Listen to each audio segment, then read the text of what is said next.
conceito amplo, desobediência civil é a possibilidade que o cidadão, e apenas o cidadão, tem de pedir a revogação de uma lei e, eventualmente, a declaração de inconstitucionalidade, porque ela não esteja de acordo com a Constituição. É um instituto não previsto na Constituição brasileira, se bem que eu entenda que, em vista da cidadania ser um princípio, fundamento do Estado brasileiro, o cidadão ter essa possibilidade. Mas as constituições de Alemanha e de Portugal expressamente consagram a desobediência civil. A desobediência civil é um ato político de cidadania positiva, no qual o cidadão se comporta no meio termo entre a revolução e um comportamento passivo, uma obediência passiva.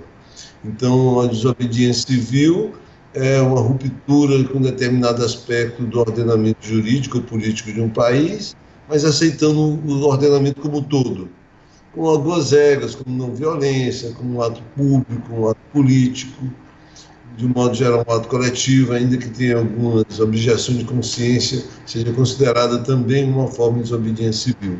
Então, em última análise, é uma ruptura localizada com a ordem jurídica, em nome de uma causa mais justa, às vezes relacionada a essa ruptura com a questão imediata, ou às vezes apenas incidentalmente isso, como a interrupção de uma via pública.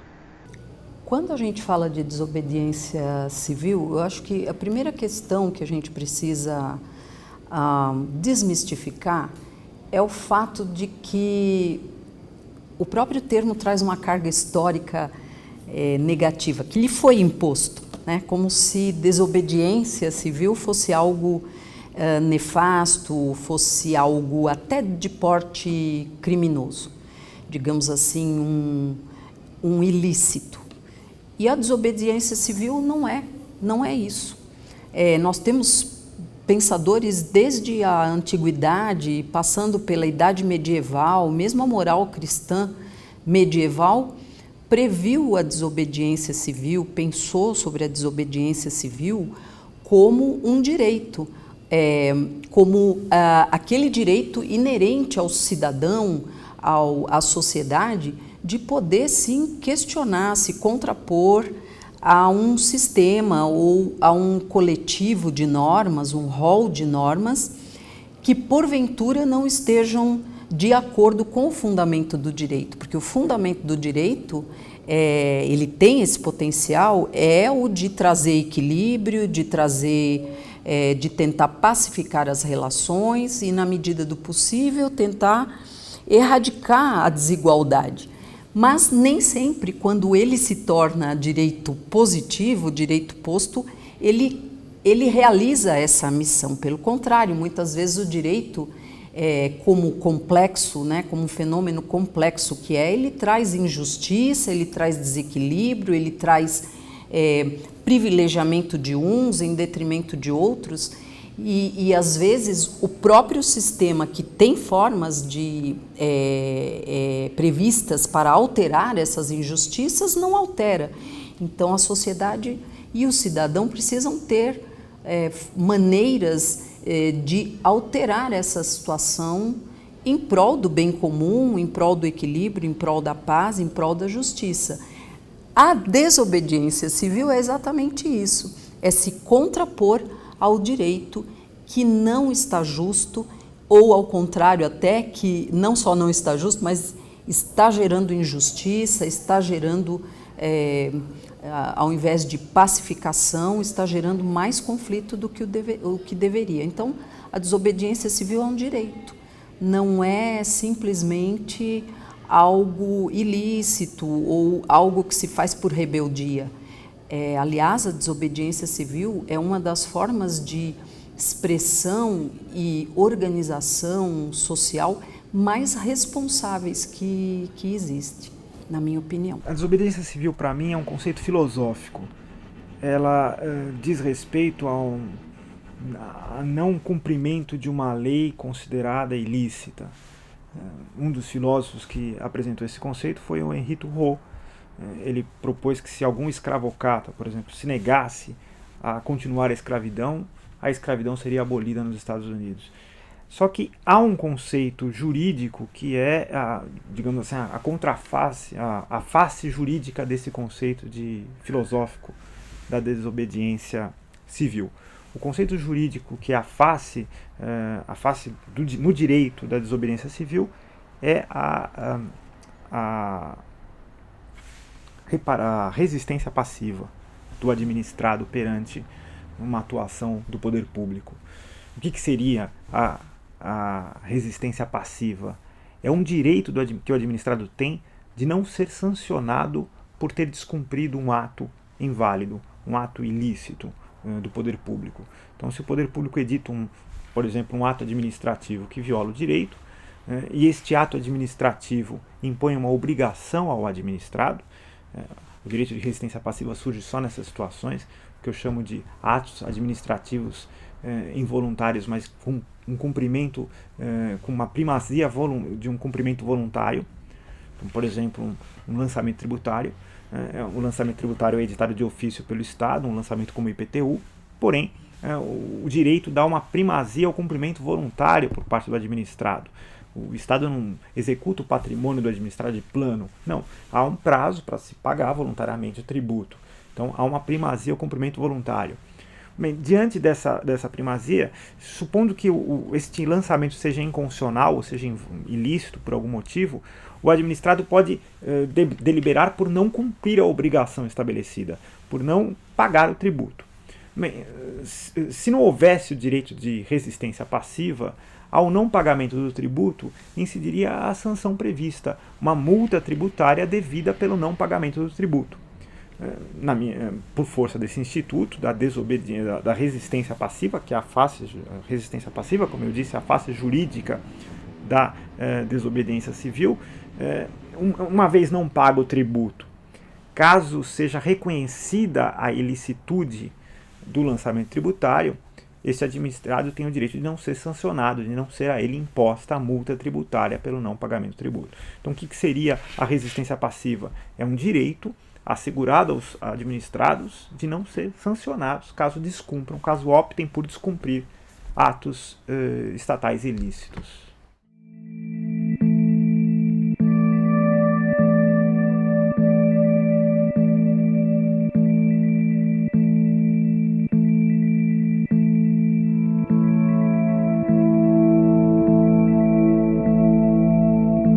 A desobediência civil, ela é bem antiga, né? No meu livro eu conto como ela foi praticada em várias épocas da história. Em Roma ela vem sendo praticada. Sócrates é um exemplo de desobediente civil, que a Hannah Arendt, a filósofa, no livro dela, ela acusa essa condição de Sócrates, pessoas que sempre discutiram as questões de Estado e as questões da cidadania. Como a cidadania é um instituto antiquíssimo, que vem da Grécia e Roma, dando aos cidadãos possibilidade de poder de decisão sobre as leis em praça pública, então, na verdade, a desobediência civil tem uma tradição antiquíssima, e é muito discutida nos Estados Unidos, e tem os autores próprios que já vieram a discutir essa questão mais recentemente. Bom, a desobediência civil, para mim, é conceito de Estado e ordem jurídica, instituições políticas, é um fenômeno a partir do século XV e do século XVI. Vamos dizer, um período aí da formação que vai coincidir um pouco com o Príncipe do Maquiavel como referência, não só da discussão da ciência política ou da política, mas assim da próprio Estado que nós estamos dizendo.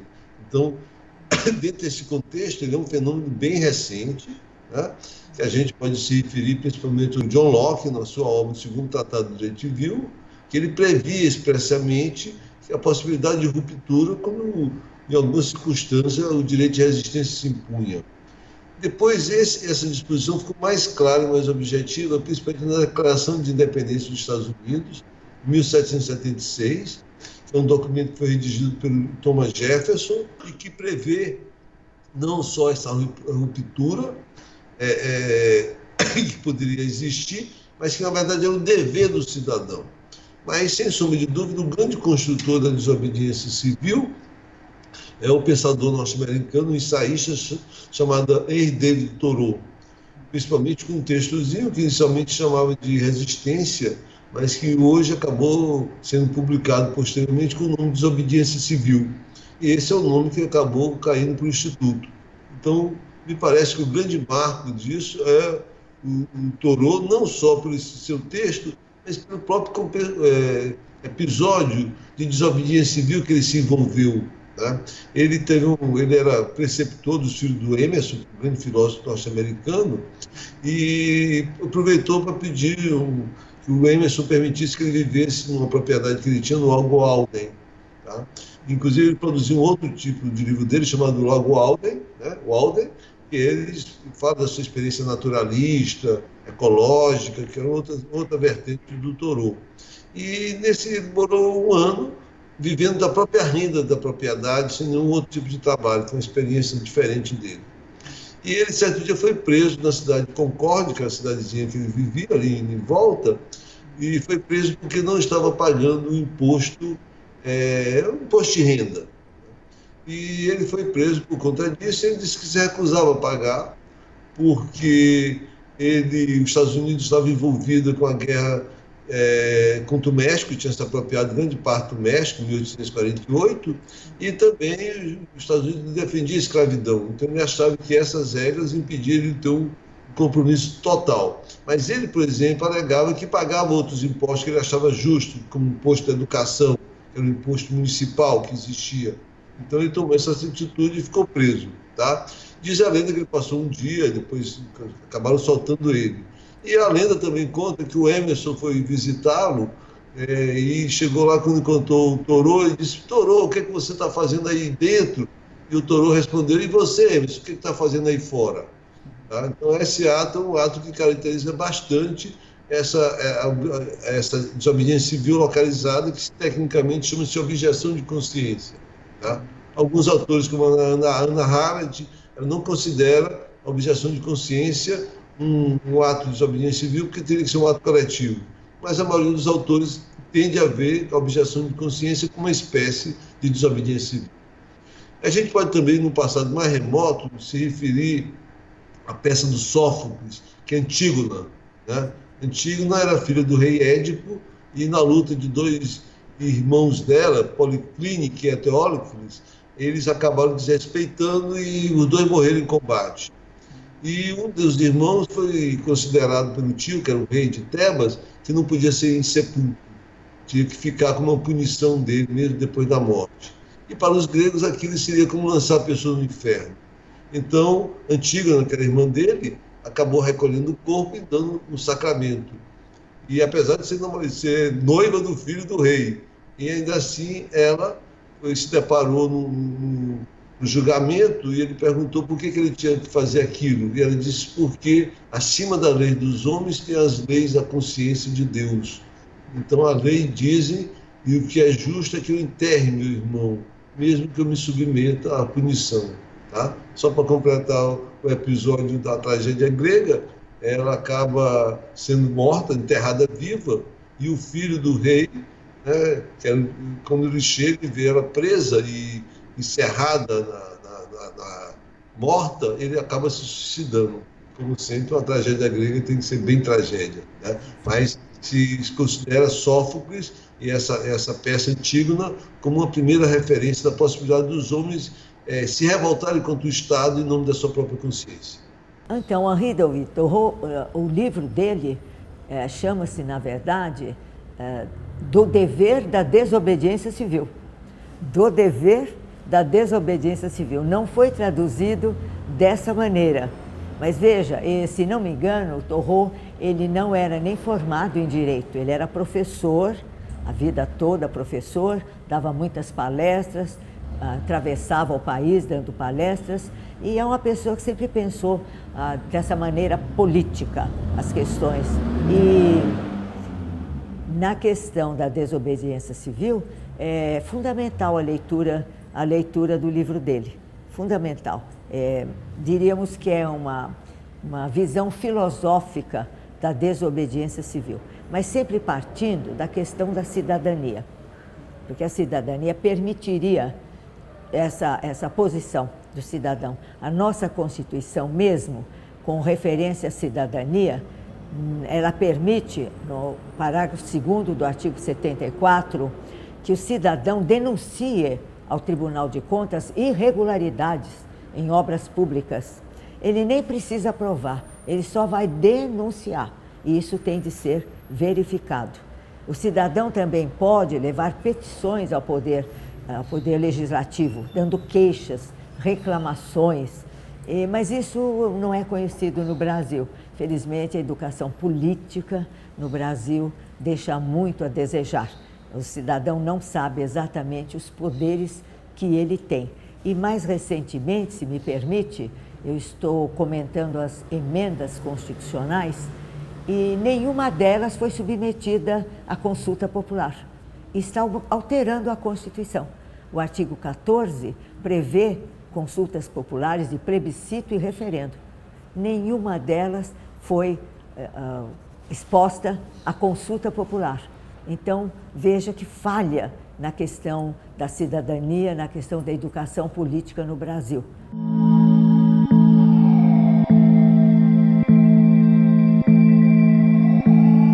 Sem sombra de dúvida, Ocupes era um movimento nessa tendência, e vários movimentos históricos. Na verdade, a desobediência civil, ela teve, falando mais desse desenvolvimento histórico dela, ela teve o Tolstói, escritor romancista russo, um dos defensores também dela. Depois o Gandhi, o Gandhi utilizou a desobediência civil como um grande instrumento de pressão de massa pela independência da Índia, alguns boicotes pelo tecido de cara, alguns boicotes que ele fez sobre o consumo de sal, algumas marchas que ele fez ainda na África do Sul, quando ele morava lá, a marcha de Transvaal, ou alguns atos que ele fez também na Índia e que acabou resultando na independência da Índia, porque inviabilizou a manutenção do colonialismo britânico. Mas ela foi relançada principalmente na década de 60, através do movimento chamado de objeção de consciência contra a guerra do Vietnã, nos Estados Unidos. Aliás, Martin Luther King, ainda na década de 50, começou as campanhas de boicote. Inclusive, um dos documentos mais bonitos da desobediência civil é a carta de Birmingham, que ele escreveu da prisão de Birmingham. Ele fez uma manifestação em 1962 e foi preso na cidade de Birmingham, uma cidadezinha bem reacionária do Alabama, que era o centro do reacionarismo contra a discriminação racial. E ele foi preso e mais 2.000 manifestantes que estavam com ele também se declararam presos e queriam ficar presos na prisão. Queriam entrar na prisão para ficarem presos. E isso é a consciência da desobediência civil. Isso acabou forçando a soltar o Martin Luther King, que é outro grande teórico da desobediência civil e prática. E aí também as manifestações dos estudantes de maio de 1968 na França também são típicos atos de desobediência civil do seu desenvolvimento histórico. Acho que esses movimentos agora, já no século XXI, movimento aqui no Brasil, ocupação, movimento sem teto, movimento sem terra em alguma circunstância, o Occupy Wall Street, esses movimentos semelhantes que tiveram na Europa também, todos eles são vertentes do movimento de desobediência civil, sem sombra de dúvida. Gandhi é um dos grandes autores, grandes personagens citados na história da desobediência civil, porque realmente a resistência, alguns autores falam direito de resistência, ela surge primeiramente com esse nome, tanto que na Declaração Francesa de 1789, se não me engano, o artigo 2, já diz que o cidadão tem o direito de resistir à opressão. Resistir à opressão. Então é um direito natural, é um direito que independe de Constituição. E Gandhi pratica isso contra o domínio inglês na Índia e obtém aquele sucesso extraordinário, não é? Então, como direito de resistência, a desobediência civil seria uma espécie de resistência à opressão, qualquer tipo de opressão.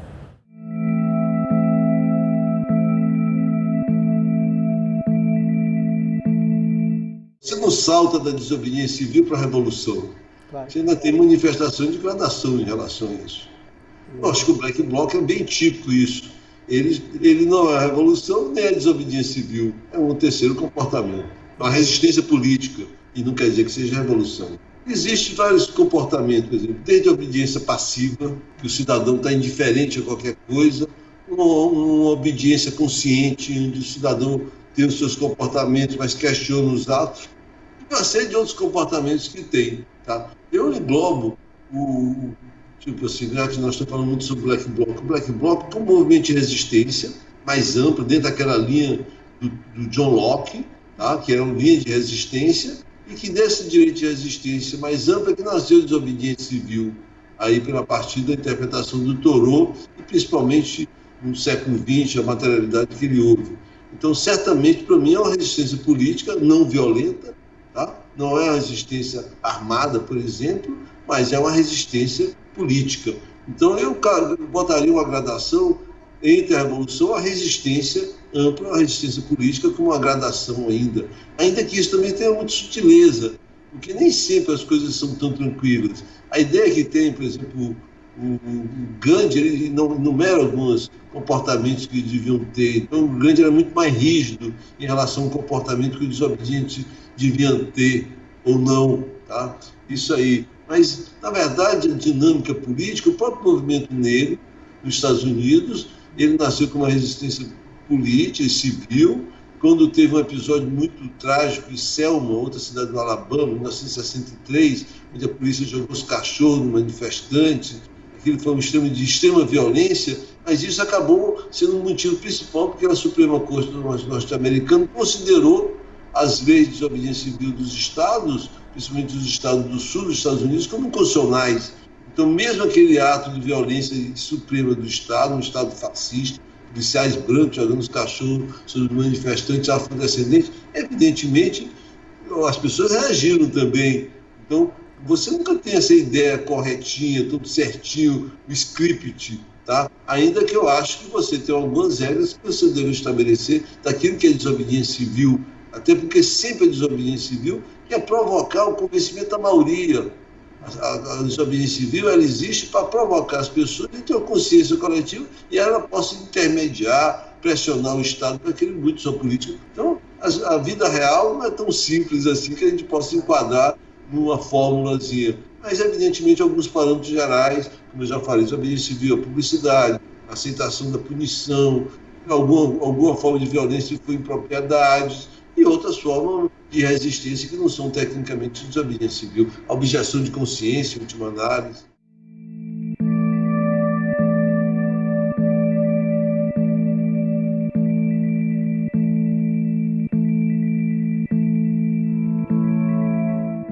A filosofia do direito, ela realmente se debruça sobre a questão da possibilidade de nos contrapormos ao que está colocado desde há muito. Desde que ela se identificou como filosofia. Porque a filosofia, naturalmente, é uma forma de olhar para a vida, para os seus fenômenos e, dentro disso, para o direito, uma forma crítica, uma forma questionadora e uma forma que reflete, sim, sobre os fundamentos, o significado, a simbologia e também as consequências, né, do que cada fenômeno desses traz. Então, a filosofia se debruça sobre a desobediência civil de uma maneira tranquila, e alguns pensadores foram ícones, né, nesse aspecto, na defesa da desobediência civil, como uma maneira realmente de transformar a organização social, a vida em sociedade, de questionar o Estado quando ele está se desviando das suas finalidades precípuas, que não é muito difícil, né?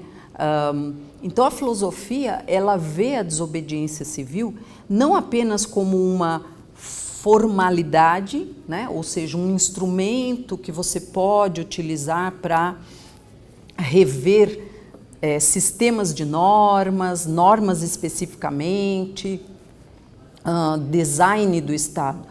A filosofia olha a desobediência civil como parte inerente da racionalidade crítica e, portanto, como um instrumento de transformação social. Não é apenas uma válvula de escape, é uma forma de luta por uma sociedade mais justa, mais equilibrada. A gente passaria horas falando sobre os diversos autores, né, que se debruçaram sobre isso, mas saindo um pouco do roteiro comum, Santo Tomás de Aquino já falava da desobediência civil como algo adequado para que a sociedade, o cidadão, o ser humano se colocasse a serviço do bem-estar, do bem comum, e não contrariamente. Então, a desobediência civil não é algo tão errado como nos fazem ver. É que nós somos herdeiros de um pensamento que nasce, sim, lá na Idade Moderna e etc., e ganha muito, muito peso, especialmente no Ocidente, mas no Brasil especialmente, que é essa forma dogmática de ver o direito. E o direito não é dogmático, ele é um fenômeno, como fenômeno ele é complexo, como fenômeno complexo ele traz dentro dele potenciais positivos, potenciais negativos, potenciais pacificadores, potenciais conflituosos. Mas nós estamos acostumados a olhar para o direito como se ele fosse apenas um rol de normas controladoras do comportamento social. E ele não é só isso. Então, se a gente buscar, por exemplo, ainda na área filosófica, Tércio Sampaio Ferraz Júnior, ele e outros pensadores do pragmatismo jurídico, eles vão dizer com tranquilidade, com muita firmeza, que o direito é um fenômeno que traz consigo o que se denomina uma violência simbólica, quer dizer, nós estaríamos sempre sob a pressão do direito enquanto um fenômeno de comunicação. E nesse aspecto a gente não se daria conta com tranquilidade de que nós podemos estar sendo oprimidos por esse direito quando ele realmente não constitui a sua finalidade precípua, que é uma finalidade ética. Quando isso acontece, a desobediência civil, às vezes, ela se faz tão necessária quanto nós buscarmos o próprio direito na sua origem como forma de equacionar a vida em sociedade, né? Então, a filosofia vê isso como algo inerente à necessidade de termos um olhar crítico sobre a vida, sobre seus fenômenos, e de não permitirmos, instrumentos de opressão que nos levem cada vez mais ao conflito, que nos levem cada vez mais aos processos de exclusão. Nesse sentido, a filosofia é muito significativa para quem quer pensar o direito.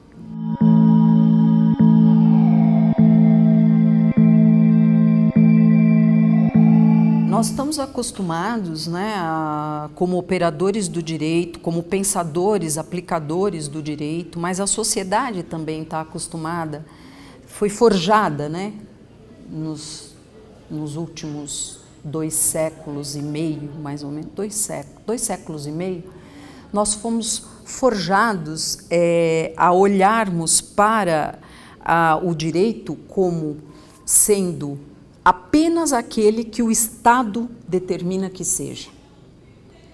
E com isso, nós perdemos uma soberania social que é fundamental para o direito. Por quê? Porque o direito, mesmo que teoricamente, mesmo que ideologicamente nós defendamos que ele nasça só das mãos do Estado, isso não é a realidade. A realidade é que o direito é um fenômeno social, emerge da expectativa social, dos desejos sociais, e deveria expressar esses desejos. Mas entre o momento em que ele nasce e o momento em que o Estado o impõe, o legitima formalmente, o formaliza, muitos desvirtuamentos podem ocorrer e ocorrem de fato, de maneira que às vezes o direito posto está muito deslocado, desviado da expectativa social que o originou. Mas a soberania não é do Estado, é da sociedade. Mas nesse projeto, digamos, não sei se eu posso usar essa palavra, talvez não seja mais adequada, mas no modelo da modernidade, né, onde a gente elege apenas algumas formas como sendo legítimas para entender a vida, para distribuir o poder, para, por exemplo, a sabedoria comum foi extremamente massacrada, né? Se as nossas tataravós curavam algumas doenças com conhecimentos da natureza, com ervas, com isso foi massacrado pela ciência como sendo algo que não tinha valor. Hoje é que a duras penas estamos novamente resgatando esse tipo de sabedoria. E no direito não foi diferente. Inclusive a sabedoria que a filosofia gera com o espírito crítico que lhe é nato, foi extremamente depauperada e quase escanteada mesmo pela visão que é mais dogmática, que é mais positivista. Então, em síntese, o Estado não deveria ter um monopólio jurídico, o monopólio da produção jurídica, como dizem os sociólogos, especialmente Boaventura de Souza Santos. Por que não? Porque a sociedade tem o seu saber que está à frente do Estado. É claro que o Estado precisa auxiliar a sociedade a encontrar espaços de equilíbrio, formas de vida em equilíbrio, justas, mas ele não faz isso, porque o Estado também é um fenômeno, o Estado também, então ele também é bastante desvirtuado em certas situações. Então, a sociedade é soberana para dizer o direito, portanto ela também é soberana para dizer quando o direito não é direito, porque o direito, eu penso assim, o direito só é direito quando ele consegue viabilizar minimamente a justiça social. Senão, ele pode ser uma norma, ele pode ser uma lei, ele pode ser formalmente legítimo, mas não é direito. Nesse aspecto, a desobediência civil, ela faz parte imanente dessa soberania social.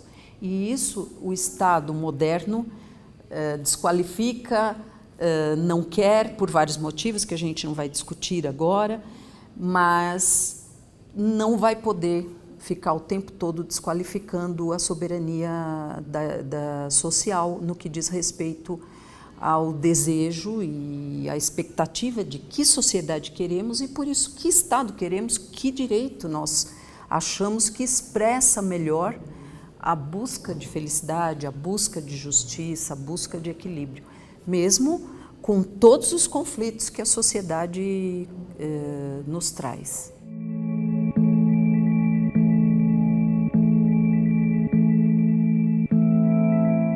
Muitas vezes a gente se encontra numa situação, no mais das vezes, infelizmente, em que, chamemos assim, a consciência social está realmente aplacada, oprimida, e muitas vezes isso é o grande cancro, né?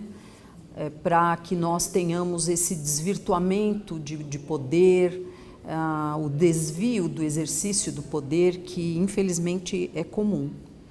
Então, trabalhar com a autonomia social, né, é algo que o operador do direito traz, a maioria não sabe, mas é nossa missão, é nossa função social auxiliar a sociedade, o cidadão, a cada vez mais se conscientizar. Não é se conscientizar da norma específica em si, embora isso também seja importante, mas é se conscientizar de que a força de criação do direito está com ele e não com aqueles que por acaso temporariamente exercem algum tipo de autoridade. Essa submissão à crítica, no mais das vezes alienada ao poder, à autoridade, é algo extremamente nefasto. Nós teríamos muitos exemplos na contemporaneidade que comprovam o quanto a falta de consciência, os processos alienantes nos levam para situações de extremo flagelo, de situações de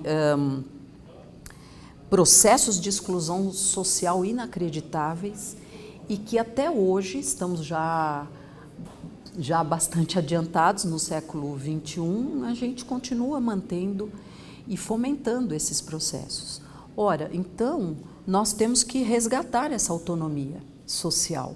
A autonomia social não é para dizer o direito, escrever o direito, também pode. Existem instrumentos de participação direta que nos ajudam a fazer isso, mas quando a gente fala dessa autonomia, a gente está falando de uma consciência de direitos. E essa consciência de direitos precisa ainda ser muito trabalhada, porque ela ainda está bastante minimizada.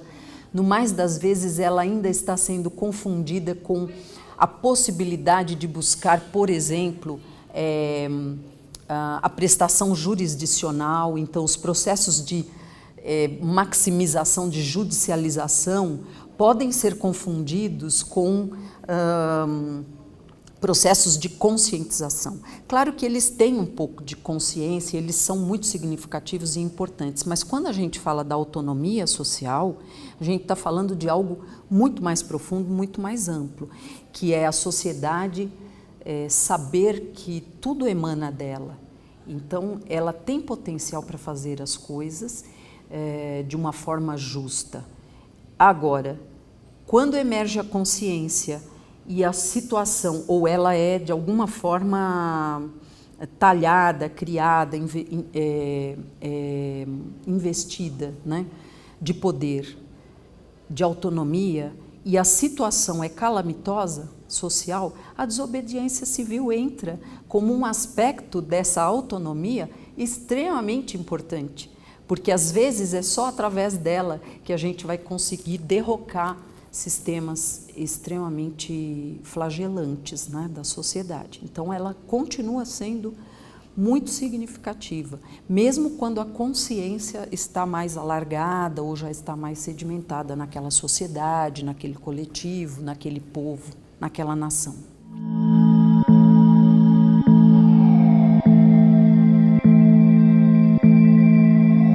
Eu penso que isso é ver o direito de forma dialética. O direito, o Estado, a sociedade, as relações sociais como um todo.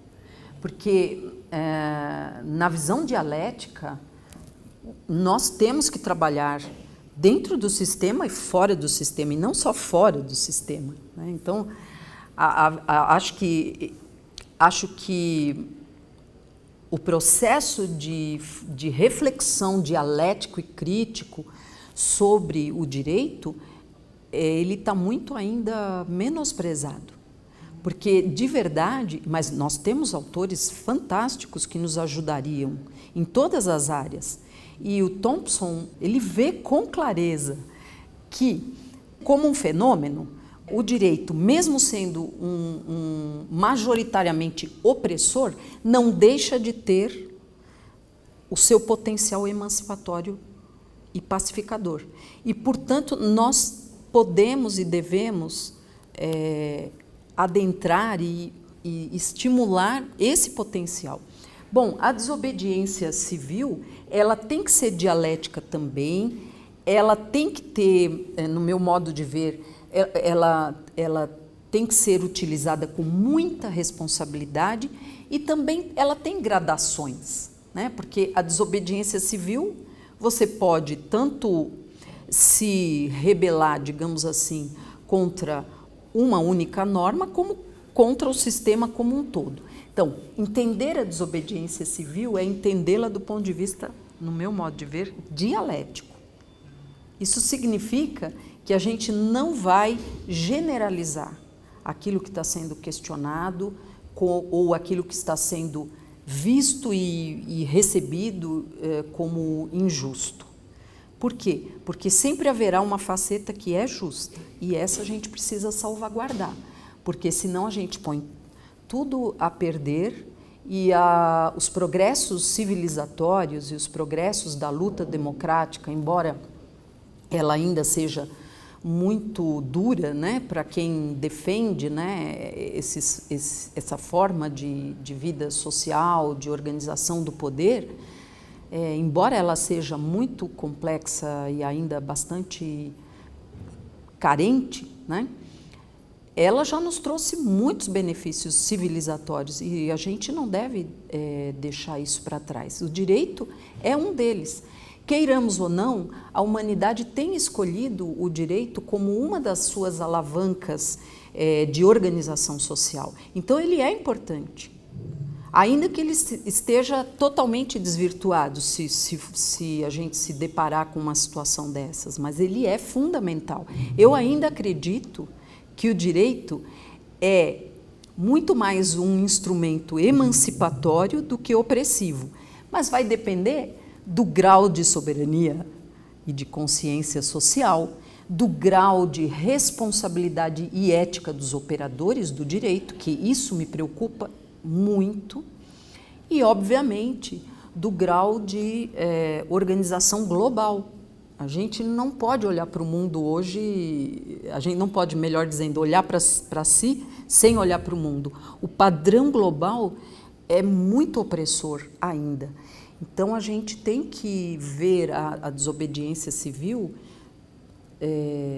realmente sem extirpar o potencial emancipatório que o direito traz com ele. Então, tem que lutar dentro do sistema também, reconhecer que dentro do sistema positivado ou do sistema de distribuição de justiça estatal, existem já ganhos, marcos muito significativos no sentido da justiça, da democracia, e a gente não pode colocar isso a perder. Por isso que eu acho que o Thompson tem muita razão no que ele diz. E acho que está alavancado com o que a gente está dizendo, quer dizer, uma postura crítica, ética, responsável e dialética.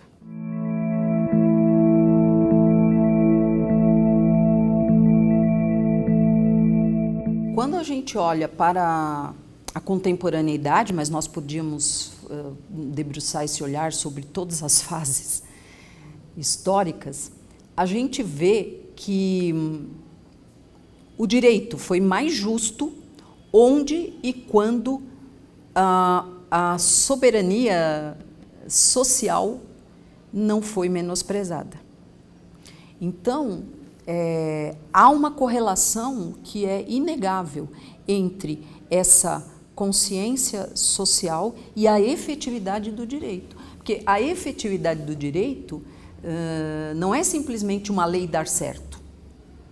Do ponto de vista formal, você tem normas, leis, preceitos jurídicos que são formalmente legítimos, geram eficácia, às vezes até eficácia positiva, particularizadamente, mas do ponto de vista do ordenamento, nós podemos estar inseridos num ordenamento que gera só opressão e injustiça como um todo.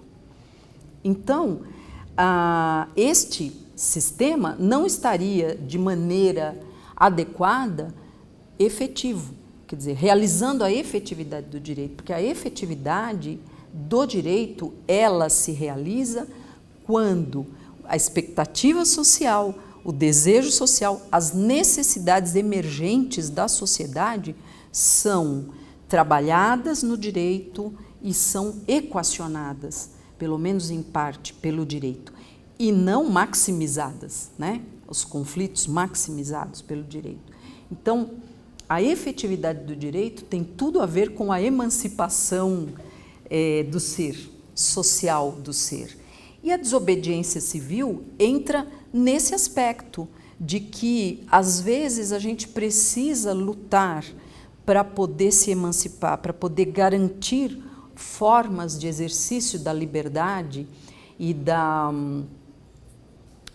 possibilidade de escolha na vida e de uma vida digna de maneira desobediente, digamos assim, ou seja, questionando aquele sistema ou aquela norma ou até aquele formato que está colocado naquela conjuntura. O que significa dizer que a desobediência civil é uma das pilastras da efetividade do direito, só que ela está, nesse aspecto, nas mãos da sociedade. Então, nós precisamos entender que o direito não é monopólio do Estado, nós precisamos entender que ele, como fenômeno complexo, já disse, surge da expectativa da sociedade. Essa expectativa normalmente traz consigo um desejo emancipatório. Por mais que a pessoa, ou o grupo, ou a nação, o coletivo, busque de forma desvirtuada, no fundo há sempre um desejo de emancipação. E o direito precisa expressar esse desejo emancipatório para ser efetivo. E na maior parte das vezes, ou muitas vezes, isso não vai acontecer. E a correlação de forças vai gerar formas e mais formas que vão sendo atualizadas para a manutenção desse status quo, ou seja, do direito opressivo. E aí entra a desobediência civil, que com responsabilidade vai ser muito importante para a derrocada desses às vezes são fenômenos de opressão e às vezes são, digamos assim, fatos específicos de opressão, né? Mas nós ainda temos que olhar com bastante delicadeza e preocupação o fato de não entendermos o direito como fenômeno emergente do desejo social e como instrumento importante da sociedade, e não do poder, da sociedade, para minimizar os seus problemas sociais, né? Então, eu considero que a desobediência civil tem um vínculo extremamente claro com a efetividade do direito. Nem sempre ela será necessária, mas muitas vezes é só ela que vai garantir a efetividade do direito, né? Então, nesse aspecto, eu acho muito relevante se pensar, se estudar e nos debruçarmos, sim, sobre a desobediência civil.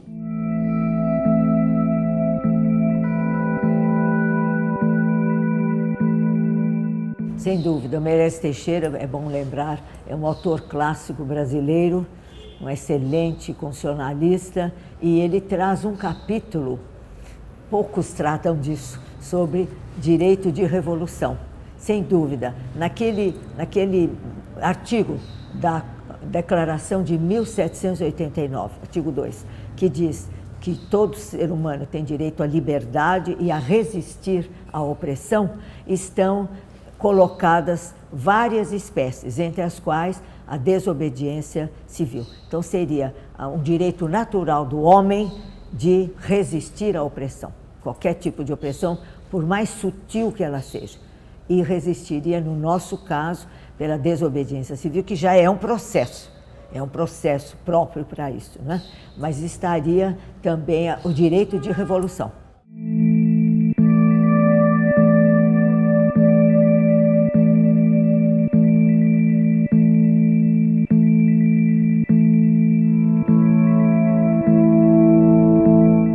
Ela não é expressa. Até escrevi a respeito uma tese, achando que, à vista do parágrafo 2º do artigo 5º da Constituição, à vista dos princípios que informam o Estado brasileiro, seria possível deduzir que o cidadão possa tomar essa iniciativa. Apesar de não estar expressa, é um direito que estaria implícito na Constituição brasileira. A desobediência civil, de modo geral, era extra-legal. porque se é uma ruptura com o Estado, a lei está legal. Na verdade, nós temos a Constituição francesa de 1791 e a Constituição francesa de 1793 até previa o direito de resistência explicitamente. E a Constituição Federal da Alemanha também tem um dispositivo que prevê isso, mas ele é fora da ordem jurídica e essa é a sua virtude. Mas eu posso dizer, de certa forma, que ela está muito incidentalmente à Constituição na questão da objeção de consciência para servir nas forças militares. Então, a perspectiva da Constituição de 88, a possibilidade de você fazer serviço civil em vez da conscrição militar, é algo que veio da influência, principalmente da objeção de consciência que tinha nos Estados Unidos por conta da Guerra do Vietnã.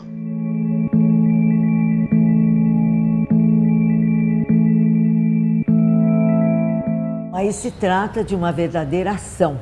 O cidadão pode tomar essa iniciativa, trazendo os argumentos devidos, necessários, para que haja encaminhamento ao poder legislativo, para que eventualmente revogue a lei, ou talvez ao poder judiciário, para que seja verificada a sua constitucionalidade. É claro que isso demandaria uma regulação especial do dispositivo constitucional. De modo geral, é uma questão de gradação, porque não existe uma fórmula perfeita, existem visões dentro do direito, das instituições políticas, como, por exemplo, o autor americano John Rawls tem uma visão bem mais restrita, e mesmo outro autor americano como Michael Walzer, uma visão bem mais ampla.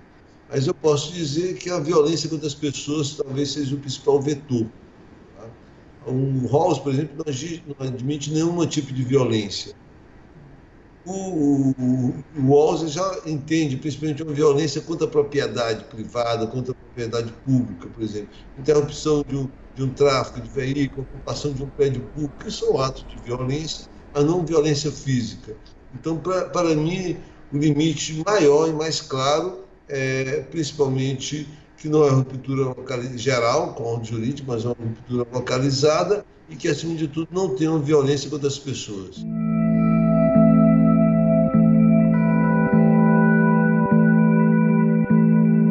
Quando falo direito de revolução, não trato como ilegalidade. Está dentro daquela concepção da própria Revolução Francesa, do ser humano resistir à opressão.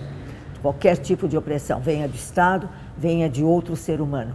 De modo que eu não vejo como ilegalidade, eu vejo mesmo como um direito que poderia muito bem estar assegurado na Constituição e regulado pela lei para que a cidadania efetivamente se concretizasse.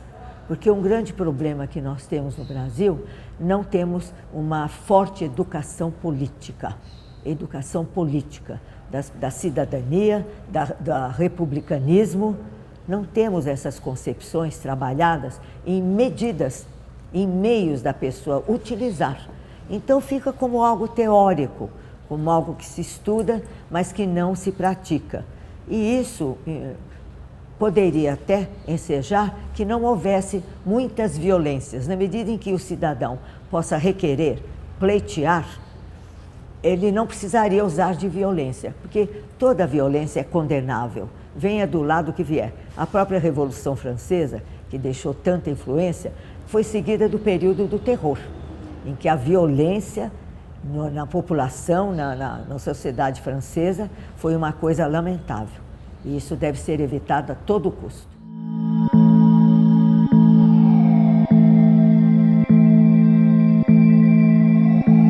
O direito brasileiro ele tem dois critérios para distinguir. Né? Ele distingue o crime político pelo crime comum de uma forma objetiva e de uma forma subjetiva. Ele considera que é crime político o crime praticado contra determinados bens jurídicos, contra a ordem democrática e etc. É uma forma objetiva. E a forma subjetiva é quando ele é cometido por motivação política, por intenção política. É um critério subjetivo. Agora, é o que eu afirmei aqui. Né?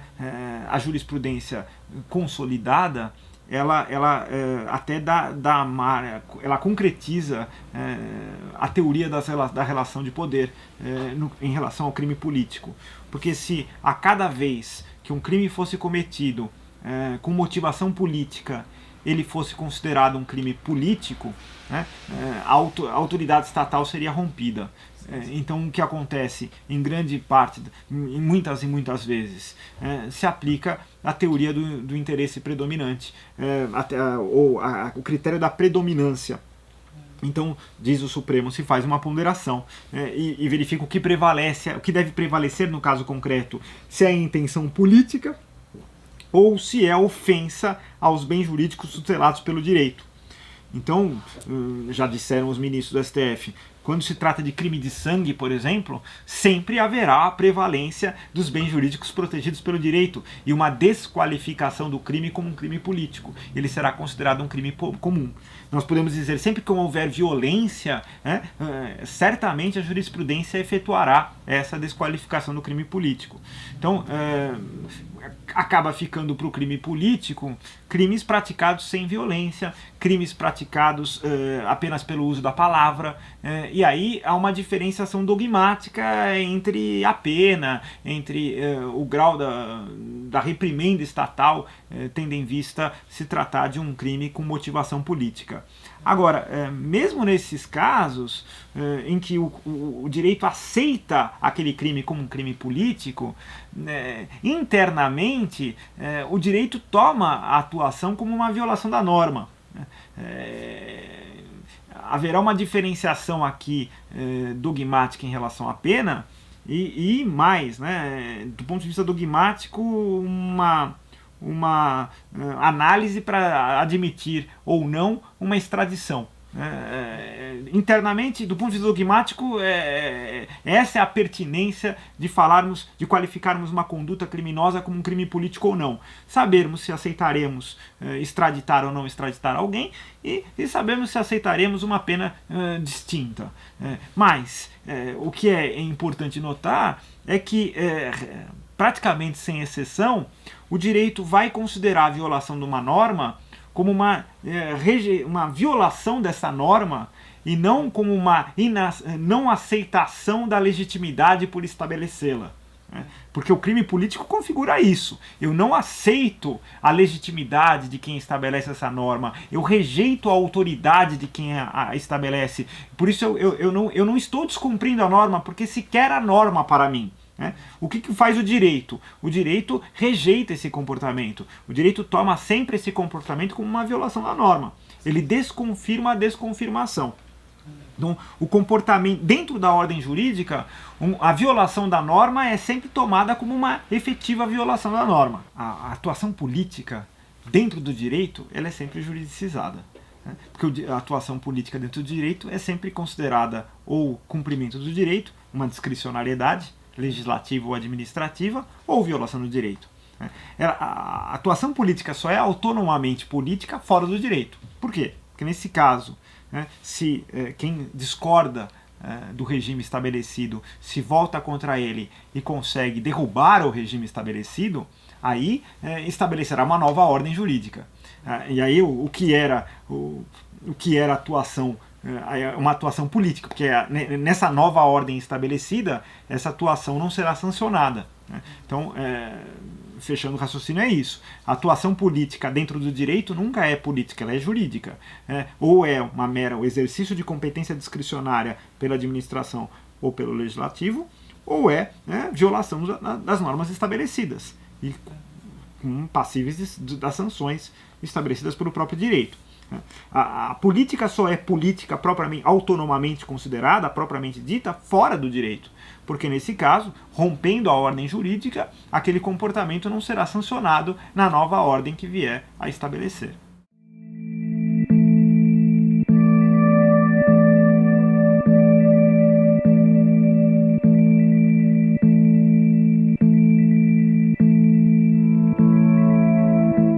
Eu faço uma distinção filosófica entre a desobediência civil e o que alguns filósofos chamam de direito de revolução. A desobediência civil é referida por Thoreau, Mas John Locke, por exemplo, se refere a um direito de revolução. Quando um Estado abusa de seu poder e comete alguma atrocidade, o povo sempre tem o direito de se voltar contra essa atrocidade, o que o Locke chama de direito de revolução. Há uma face jurídica do direito de revolução. A face jurídica é a resistência ativa. Qual é a diferença? Veja, o conceito de resistência passiva e o conceito de resistência ativa não foi inventado por mim. Ele aparece na obra do professor Celso Antônio Bandeira de Mello, quando ele versa sobre a teoria do ato administrativo. O que seria a resistência ativa? A resistência ativa é um direito assegurado aos administrados de resistirem a uma execução de um ato inexistente. E aqui nós precisamos abordar a diferença de plano jurídico. Quer dizer, uma norma estatal, ela pode existir no mundo jurídico como norma ou não existir no mundo jurídico como norma. Existindo no mundo jurídico enquanto norma, ela pode contrariar as normas que são superiores e ser inválida, ou não contrariar as normas que são superiores e ser válida.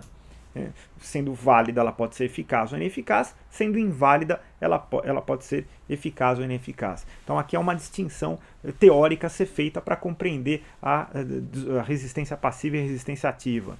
Muito bem, se a norma não existe no mundo jurídico enquanto norma, porque, e aí, a depender do jurista, há uma teoria sobre a existência normativa e a inexistência normativa. Na minha opinião, são dois elementos que devem estar presentes para uma norma existir. Ela deve ter um conteúdo normativo e esse conteúdo deve ser exteriorizado, ela deve ter uma forma, e não basta isso. Há que se ter também os pressupostos de existência preenchidos, são 4 pressupostos de existência.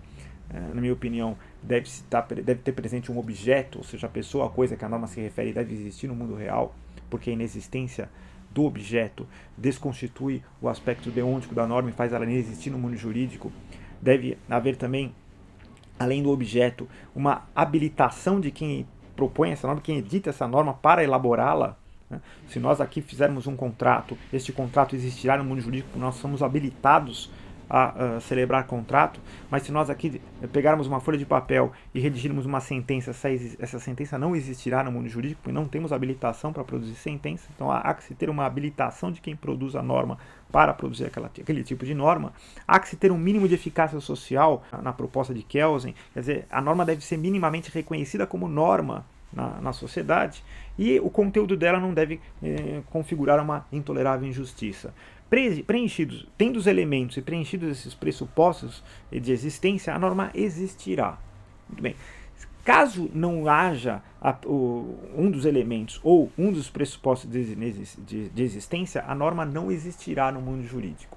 Muitas vezes a norma não existe no mundo jurídico, mas o Estado pretende executar esta norma que não existe. Aparentemente é que aparece só ser norma, mas não é.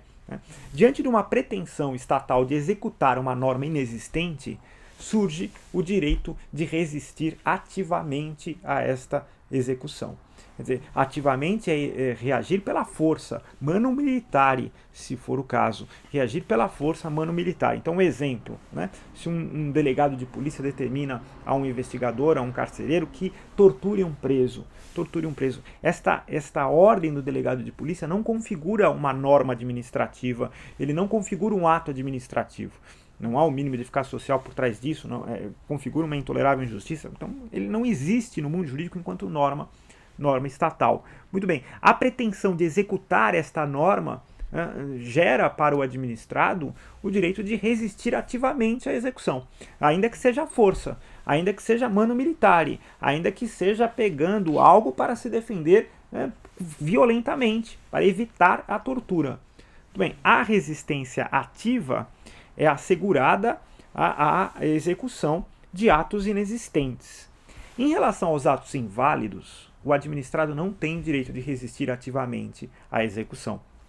Então isso é uma diferença importante. Mesmo que o ato viole a Constituição, mesmo que o ato viole o direito, se ele existir enquanto ato, o administrado tem direito de resistir passivamente. Quer dizer, caso este ato imponha ao administrado uma obrigação, o administrado pode não cumprir a obrigação sob se colocando numa situação de risco. Veja, tentando... eu digo que se colocando numa situação de risco porque ele não será sancionado caso os órgãos estatais competentes reconheçam a invalidade deste ato. Caso ele não queira se inserir nessa situação de risco, porque ele pode acreditar na invalidade do ato, mas os órgãos estatais acabam discordando dele e consideram um ato lícito, e aí ele será sancionado. Então eu acredito veementemente que o lançamento tributário é ilícito, é inconstitucional. Eu não pago tributo. Impugno, ou alguém impugna, não preciso ser eu que impugne, alguém impugna esse tributo no judiciário e o judiciário considera que aquele tributo é válido. Eu terei que pagar a multa tributária.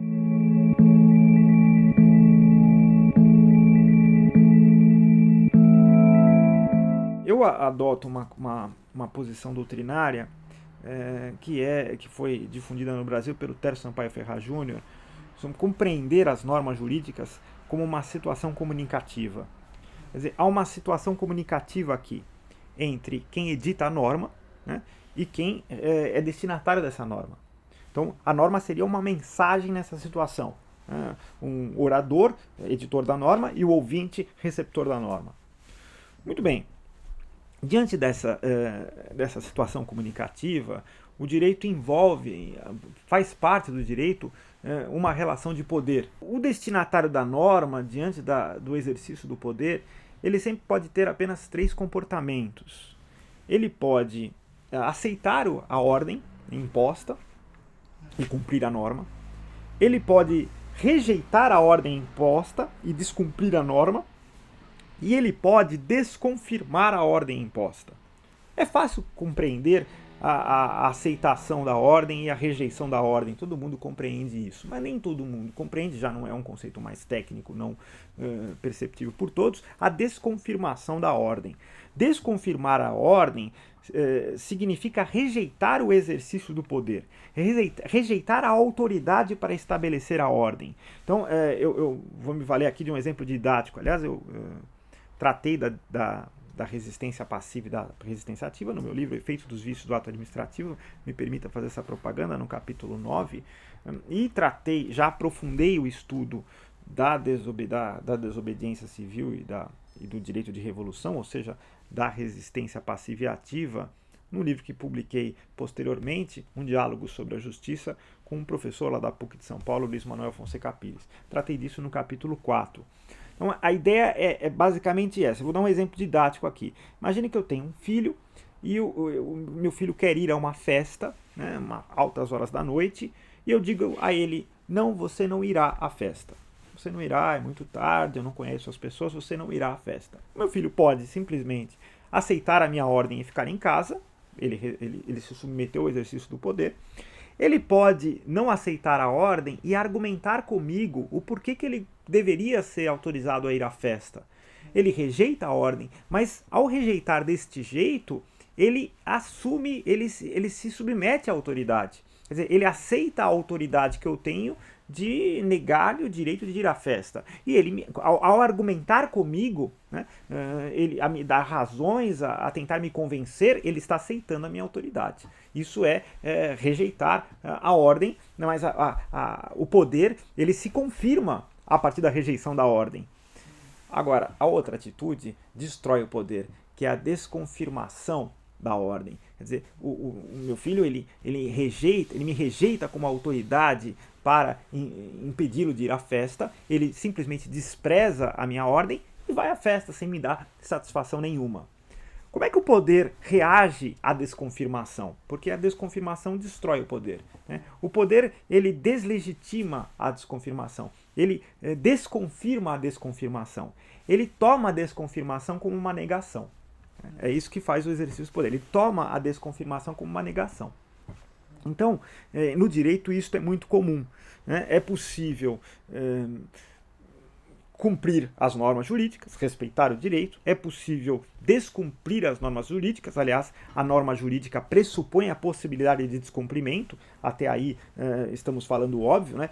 O direito não disciplina aquilo que é impossível ou que é necessário, isso não faz sentido ser disciplinado, quer dizer, só se disciplina aquilo que é possível ser descumprido, então a norma pressupõe a possibilidade real de descumprimento. Então a desobediência civil e a resistência ativa ou passiva não diz respeito à possibilidade de descumprimento, porque isso toda norma é inerente a toda norma a possibilidade de descumprimento.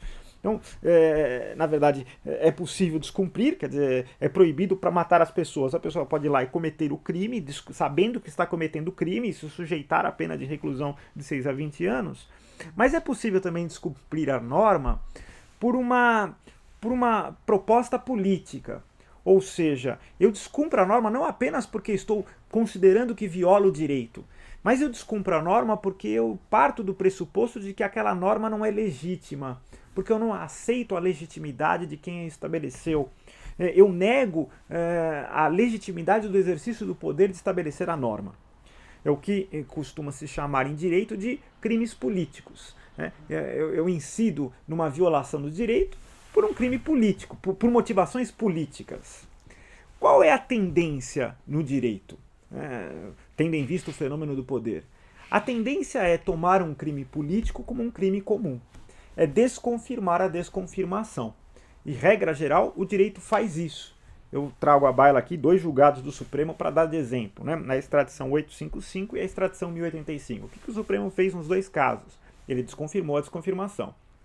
Ele disse, olha, aparentemente é um crime político. Há motivação política por trás destes atos. Então a pessoa sequestra, rouba, mata, mas por considerar que aquele sistema é um sistema ilegítimo. Muito bem, o que faz o Supremo? Ele adota uma teoria, a teoria do critério da preponderância, a teoria do critério prevalente. O que prevalece aqui? A motivação política ou a uma ofensa, a um bem jurídico protegido, ao crime comum? E muitas vezes, quase sempre, o Supremo considera que prevalece o crime comum à motivação política. Então ele toma um crime político como um crime comum. Ou seja, ele desconfirma a desconfirmação. Ele toma uma desconfirmação como uma rejeição, como uma negação da norma. Às vezes as pessoas falam muito de Gandhi. Gandhi é um bom exemplo aqui. Gandhi ele conseguiu reagir ao poder, mas não pela negação do poder, porque a negação do poder reafirma o poder. Ele conseguiu reagir ao poder pela desconfirmação do poder, pela negativa da autoridade. Aí ele diz, a minha teoria da não violência é a forma mais violenta de agir. A ideia é uma ideia de uma atuação política aqui. Se o Estado aceita a desconfirmação, se rompe a autoridade estatal. Então o Estado tem que negar, tem que desconfirmar a desconfirmação. E em direito se costuma fazer isso. Juridicamente é assim que se lê o tema. Quer dizer, quando simplesmente se nega a norma, porque não apenas se descumpre a norma, mas porque se nega a autoridade para estabelecê-la, o direito vai tomar isto como um descumprimento da norma e vai impor as sanções previstas. Ou seja, ele vai desconfirmar um crime político como um crime comum. Agora, isso é sempre assim? Isso se dá sem exceção?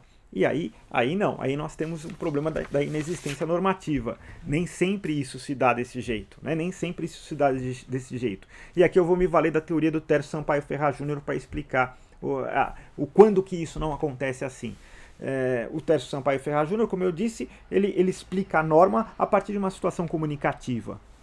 E uma comunicação entre duas pessoas, quando a pessoa comunica algo, esta comunicação envolve 2 aspectos que os linguistas, Václavic, Bivin e Jackson, que o Tércio Sampaio se inspira, chamam de aspecto relato e aspecto cometimento da comunicação. O aspecto relato é aquilo que se quer comunicar. O aspecto cometimento é a forma como se quer encarar a comunicação. Vou dar um exemplo para ficar mais didático isso aqui. Quando eu digo fecha a porta, o aspecto relato é fecha a porta. Agora, o aspecto cometimento eu estou mandando fechar a porta? Eu estou pedindo para fechar a porta? É um pedido? É uma ordem? Então veja, quando eu comunico fecha a porta, esta comunicação vai embutida dentro dela, como eu quero que esta ordem como eu quero que esta comunicação seja percebida. Se ela deve ser percebida como um pedido, como uma súplica, ou como uma ordem, como uma imposição. Aspecto relato, aspecto cometimento. A norma, fazendo parte constituindo uma situação comunicativa, ela também possui um aspecto relato e um aspecto cometimento. Muito bem, há uma cadeia normativa, né? O direito é composto por um conjunto de normas. E cada norma tem um aspecto relato e um aspecto cometimento. Muito bem, uma norma, o relato de uma norma tem a função, muitas vezes, de imunizar o cometimento de outra norma, né? E aí temos o que o Tércio Sampaio Ferraz Júnior chama de validade pragmática da norma. A validade sintática é a norma estar de acordo com as normas superiores. A validade pragmática diz respeito a essa situação comunicativa, em que o aspecto relato de uma norma imuniza o aspecto cometimento de outra norma. E qual o efeito dessa imunização? Veja, o efeito dessa imunização é algo muito próprio do direito, que é a presunção de validade dos atos normativos. O direito estabelece uma relação um tanto quanto complementar de comunicação entre os agentes normativos e os destinatários. Então, é uma relação complementar porque sempre o destinatário pode discutir a norma, a validade dela, a interpretação dela com os agentes estatais, mas essa relação complementar ela é imposta. É por isso que se chama, é uma relação metacomplementar. Ela é imposta. Por que ela é imposta? Porque o diálogo jurídico é um diálogo racional. Eu posso debater a compreensão de uma norma jurídica, a interpretação de uma norma, a validade dessa norma. É um diálogo racional. Num diálogo racional, quem faz uma afirmação deve dar as razões do porquê faz, deve trazer as provas do porquê o faz, deve trazer os fundamentos, deve fundamentar as suas assertivas. Muito bem, no diálogo racional do direito, há uma inversão do ônus da prova. O que quero dizer com isso? Eu estou me valendo aqui da teoria do Tércio Sampaio Ferraz Júnior. O editor normativo, ao editar a norma, ele, num primeiro momento, ele não precisa das razões. Se alguém quiser discutir a validade, a interpretação dessa norma, deve fazê-lo primeiro. Há uma inversão do ônus da prova. Então, há uma presunção de validade das leis e dos atos administrativos. Todas as normas estatais gozam, se existem no sistema, gozam desta presunção de validade. Então, quem está descontente com a compreensão que está sendo dada à norma ou a aplicação dessa norma pode discuti-la perante a administração pública, perante o judiciário, mas deve iniciar a discussão. Quer dizer, isso é imposto. Esta inversão do ônus da prova. É um exercício do poder, é um exercício da autoridade próprio do fenômeno normativo.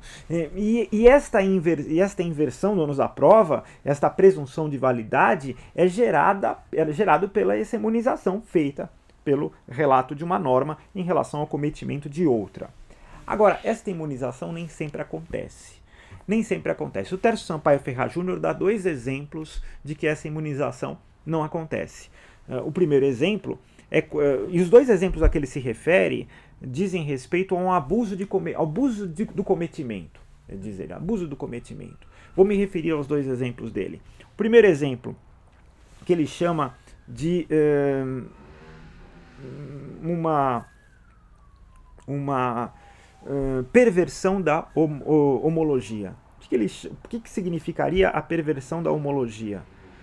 O poder, para ser exercido, ele geralmente faz parte do fenômeno do poder ser disfarçado. É o que Bourdieu e Passeron chamavam de violência simbólica. Ele precisa ser disfarçado. Há um disfarce do exercício do poder. Ele não pode ser explicitado, porque senão ele se rompe. E no direito, essa violência simbólica também está presente, faz parte do jogo. Quando o poder ele é explicitado, ele se rompe. Então, o exemplo que o Tércio Sampaio Ferraz dá. Bom, as sanções devem ser estabelecidas, mesmo que os atos não tenham sido ilícitos. Por quê?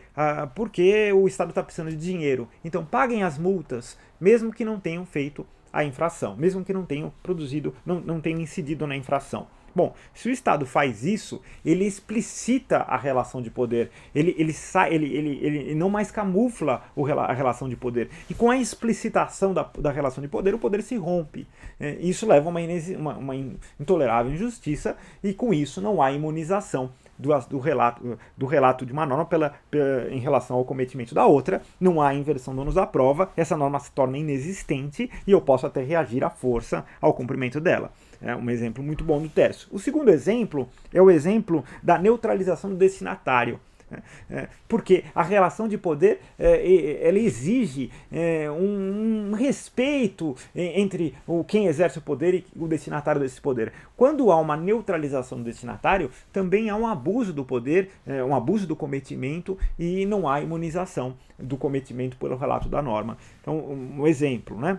Se eu digo, bom, eu tenho certeza que vocês vão praticar a infração. Então, como eu já sei disso, eu já vou impor a sanção mesmo antes de vocês praticarem esta infração. Se eu fizer isso, estou rompendo com a relação de poder, estou importando numa inexistência normativa e dando margem à resistência ativa. O Tércio Sampaio Ferraz Júnior, ele para aí. E aí a minha proposta, aliás, não é minha, estou fazendo um diálogo entre os autores aqui.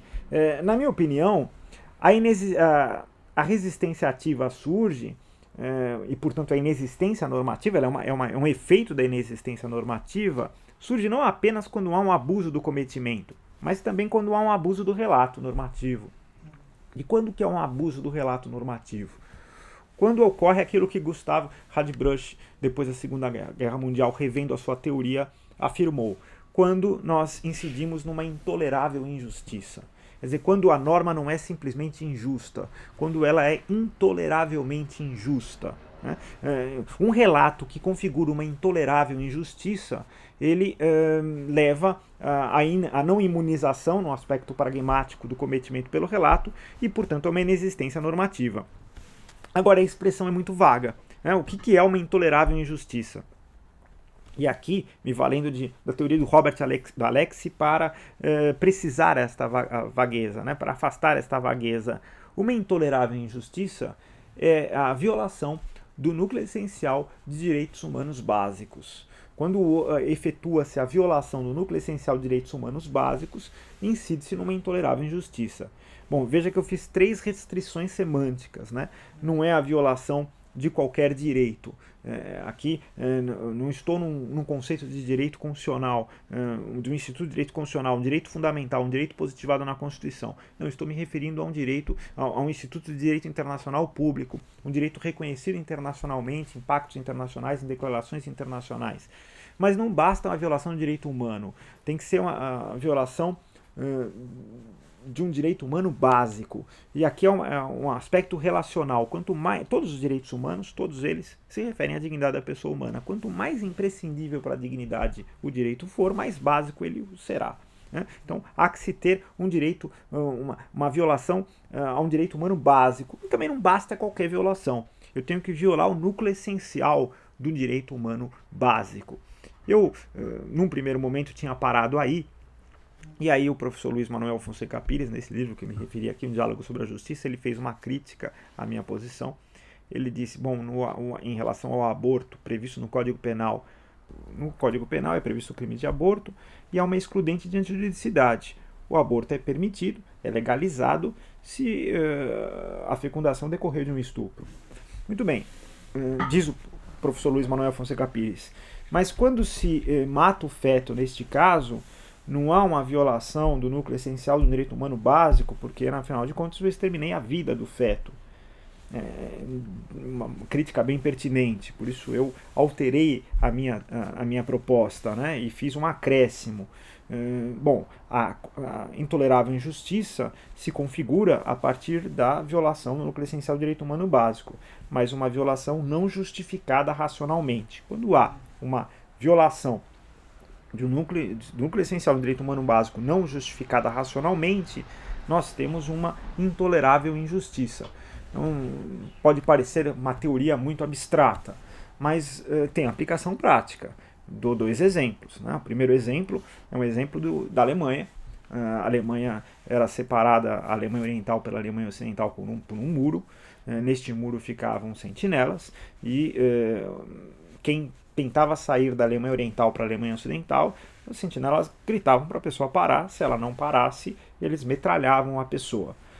O muro que separava as Alemanhas foi destruído, caiu o muro. E aí, essas sentinelas, elas foram levadas a julgamento, elas foram acusadas do crime de homicídio, né? Porque, como elas se defenderam? Elas se defenderam alegando uma excludente de antijuridicidade. Eu agi no estrito cumprimento do dever legal. Havia uma norma jurídica que impunha o dever de metralhar caso a pessoa não parasse. Muito bem, há duas posições na doutrina. Há quem considere que essa norma existia, né, e, portanto, havia uma excludente de juridicidade aí, né, e há quem considere que não, que determinar que um soldado atire numa outra pessoa de costas, sem a outra pessoa estar armada, só porque ela tenta sair de um território e ir para o outro, configura uma intolerável injustiça. E, portanto, descaracteriza esta norma enquanto norma, né? Então não havia no ordenamento jurídico alemão essa excludente de juridicidade. O que havia? Havia previsão, como há no Brasil, havia previsão do crime de homicídio. Então as sentinelas foram, por boa parte da doutrina, são consideradas como praticantes sim do crime de homicídio e, portanto, responsáveis por ele. Isso é um exemplo. Outro exemplo, aqui no Brasil, eu sempre cito o caso da Aurora. O caso da Aurora na ditadura militar. O que o Supremo Tribunal Federal decidiu? Na minha opinião, ele interpretou mal a lei. A norma não estabelecia isso. Ele decidiu que houve uma anistia ampla, geral e restrita, e, portanto, quem fez isso com a Aurora estaria anistiado, não seria responsabilizado pelos atos que cometeu. Na minha opinião, a norma não estabelece essa imunização a quem fez isso com a Aurora. Eles erraram na interpretação. Mas ainda que supondo que eles tivessem acertado que o relato da norma estabelecesse isso, na minha opinião, essa seria uma norma intoleravelmente injusta. Imunizar de uma sanção, né, quem fez isso com a Aurora é intoleravelmente injusto. E essa norma, se existisse no mundo jurídico, ela seria... Aliás, se existisse no mundo real, né, ela não existiria no mundo jurídico como norma. Ela não existiria no mundo jurídico como norma. Então, a teoria não é só uma perfumaria jurídica, ela tem aplicações práticas, sim.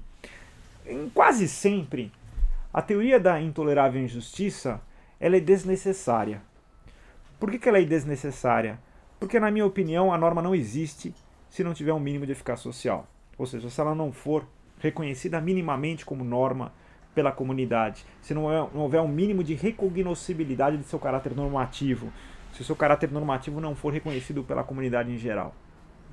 Quase sempre, quando nós estamos diante de uma intolerável injustiça, a comunidade não aceita aquela norma como norma. E, portanto, ela não existe graças a essa consciência coletiva em prol da inexistência normativa. Em duas situações, a intolerável injustiça tem razão de ser, de ter uma autonomia, né? Duas situações. A primeira situação é quando quando há, no momento em que a norma é editada, não se tem uma consciência coletiva sobre a intolerável injustiça. Essa consciência coletiva surge depois. E aí, aqui a gente tem que fazer uma distinção, né? Porque essa consciência coletiva pode se referir a um aspecto global e um aspecto local. O peso da consciência coletiva local, ela depende muito do acesso que as pessoas têm à cultura global. Então, eu vou dar um exemplo aqui. Imagine uma tribo indígena não culturalizada, né, que não tem acesso nenhum à cultura global. O peso da consciência coletiva local é muito forte ali, é muito forte. Agora, imagine outra tribo totalmente culturalizada, com celulares, com internet. Nesse caso, o peso da cultura local é muito pequeno. Muito bem, quanto maior a consciência coletiva em prol da intolerável injustiça, maior a razões existentes no ordenamento para considerar aquela norma injusta, né? Isso levando em consideração o peso da consciência local, enfim, da cultura local e da cultura global. Então, imaginamos uma tribo antropofágica que tem a cultura ali de comer carne humana. Seria difícil considerar aquilo uma intolerável injustiça se essa tribo não é culturalizada. E é bem mais fácil considerar uma intolerável injustiça se a tribo é culturalizada. Então, voltando aqui, quando nós não temos uma consciência coletiva sobre a intolerável injustiça no momento da edição da norma, mas essa intolerável injustiça surge depois, né, no momento do controle. No momento do controle, há aqui uma lei da intolerável injustiça, na minha opinião. Esta lei estabelece que quanto maior a consciência coletiva sobre a intolerável injustiça, maiores as razões jurídicas para considerar aquela norma inexistente. Quanto menor a consciência coletiva no momento da edição da norma, da intolerável injustiça, maiores as razões para considerar aquela norma existente. Essa é a primeira situação. A segunda situação é aquela em que, no momento do controle, né, não há uma convicção muito consolidada sobre a intolerável injustiça. No momento do controle, há controvérsia. Há controvérsia sobre a intolerável injustiça no momento do controle. Nesse caso, vigora aqui o indúbio pro réu, o indúbio, na dúvida, sempre deve pender em favor do réu. Então, nesse caso, quanto maior a controvérsia no momento do controle sobre a intolerável injustiça, segunda lei, eu chamo isso de segunda lei doutrinária da intolerável injustiça, quanto maior a controvérsia no momento do controle sobre a intolerável injustiça, maiores as razões jurídicas em prol de se considerar aquela norma existente. E quanto menor a controvérsia, portanto, quanto maior a convicção sobre a intolerável injustiça no momento do controle, maiores as razões jurídicas para considerar aquela norma uma norma inexistente. Então, nessas duas hipóteses, eu não tenho a consciência coletiva, eu não tenho mínimo de, eu tenho um mínimo de eficácia social, né? Portanto, a norma existiria pelo mínimo de eficácia social, mas de forma autônoma, a norma inexiste pela intolerável injustiça. Então, o professor Tércio Sampaio Ferraz Júnior, ele se restringe, na teoria dele, a um abuso do cometimento. Na minha proposta, é possível também um abuso do relato, né, para a inexistência normativa. Então, nesses casos não há aquela imunização, como eu me referi, e nesses casos a pessoa pode reagir, dentro do direito mesmo, reagir à força a uma pretensão estatal de execução de essa aparente norma que não existe, né? Resistência ativa e não resistência passiva. Nesse caso, então, a gente pode atuar politicamente dentro do direito e não ser sancionado pelo próprio direito.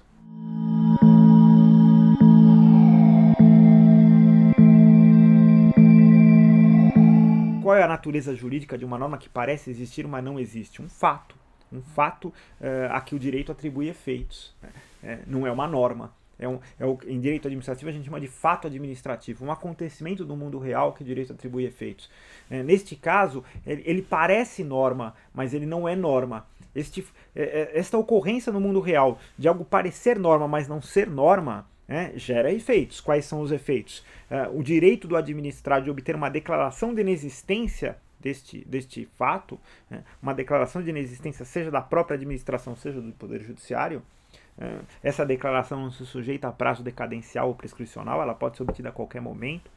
O direito, eventualmente, e aí são efeitos eventuais, um direito de ter a reparação de danos causados por este fato, um dever eventual também não é necessário, mas dependendo de certos pressupostos estarem preenchidos, um dever de responsabilizar quem deu causa a este fato, e o direito de resistir ativamente à execução dessa aparente norma. Então, a resistência ativa, ela é juridicamente aceitável quando se trata de um ato inexistente. Quer dizer, quando se trata de um fato do mundo real que parece ser uma norma no mundo jurídico, mas que não se configura como norma no mundo jurídico. Então eu tenho a imputação de certos efeitos a uma dada hipótese, né? O Estado pretende executar esta imputação, né? Só que esta norma não se qualifica como norma no mundo jurídico. Então, isto é um fato do mundo real que gera efeitos. Por isso, um fato jurídico no mundo real. Um desses efeitos é o direito à resistência ativa. Mas é importante assinalar aqui, enfatizar, que esta resistência ativa não é gerada quando nós temos uma norma no mundo jurídico, ainda que ilícita. Então, uma vez uma aluna na graduação me fez a seguinte pergunta. Então eu tenho um pedágio numa via pública, numa rodovia, e eu considero abusivo o preço do pedágio.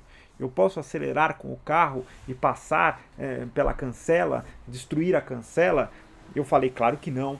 Claro que não, porque neste caso o pedágio é praticamente certo que existirá no mundo jurídico a norma. É possível que seja ilícito, é possível que haja uma cobrança indevida. E aí ela tem que ser, a execução da norma estatal tem que ser impugnada perante a administração, perante o Poder Judiciário. Ela não tem resistência ativa. E aí, como o cumprimento voluntário não é um ato administrativo unilateral de cumprimento voluntário, nem sequer há que se falar de resistência passiva.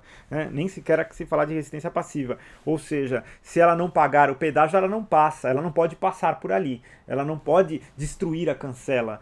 Se ela o fizer, ela será mais sancionada, ela cometerá um crime, e aí a reação estatal será cada vez mais enfática. O que ela pode fazer é reagir na instância administrativa ou na instância jurisdicional contra a ilegalidade praticada pelo Estado e esperar que o órgão estatal reconheça essa ilegalidade.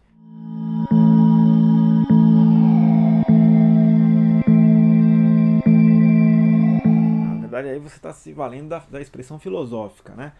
E a expressão filosófica ela gera ambiguidade. Desobediência civil e direito de revolução.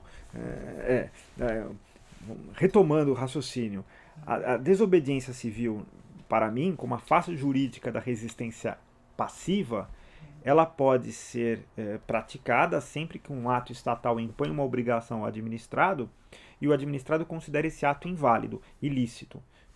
O administrado pode optar por não cumprir a obrigação. Isso é uma resistência passiva. Ele precisa se valer do direito de petição? Ele precisa impugnar este ato ilícito? Não, ele não precisa. O direito não impõe a ele que impugne o ato ilícito, que exerça o direito de petição nesse caso. Com todo respeito a quem pensa de forma contrária. Não impõe.